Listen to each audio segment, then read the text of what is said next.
Bismillahirrahmanirrahim. Assalamualaikum warahmatullahi wabarakatuh. Ketua DPRD Kota Ambon, Eli Toisuta mengaku prihatin dan berbelasungkawa atas meninggalnya pelajar berinisial RRS pasca dianiaya anaknya. Hal itu disampaikan dalam video yang beredar di sosial media Selasa 1 Agustus 2023. Meski begitu, dalam video tersebut tak ada kata permintaan maaf dari ibu terduga pelaku itu kepada keluarga korban. Politisi Golkar itu hanya menyerahkan penanganan proses perkara dimaksud kepada aparat penegak hukum. Tidak adanya kalimat permintaan maaf dalam video itu kemudian menjadi sorotan netizen. Seperti pada kolom komentar di akun @abusaimima yang mengunggah video tersebut. Bu, mana permintaan maafnya? Tulis @story033. Komentar lainnya juga ditulis akun @noname yakni Ketua DPRD nih bos. Ngapain maaf? Bisa diselesaikan dengan uang dan masih banyak lagi tanggapan terkait video tersebut. Diketahui polisi telah menetapkan pelaku AT sebagai tersangka dalam kasus tersebut. Dia terancam hukuman 7 tahun penjara.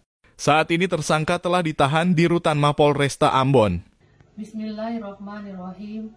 Assalamualaikum warahmatullahi wabarakatuh.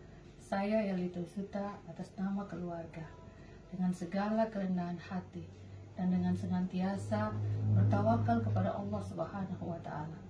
Dengan ini kami menyampaikan turut berbelasungkawa yang sedalam-dalamnya atas meninggalnya Ananda Rafli Rahman Sih. Semoga Allah Subhanahu wa Ta'ala Azza wa Jalla merahmati almarhum husnul khatimah serta mendapatkan tempat yang paling indah di sisi Allah Subhanahu wa Ta'ala. Amin ya rabbal alamin. Dan atas nama keluarga pula, kami sangat prihatin atas peristiwa dan musibah yang terjadi.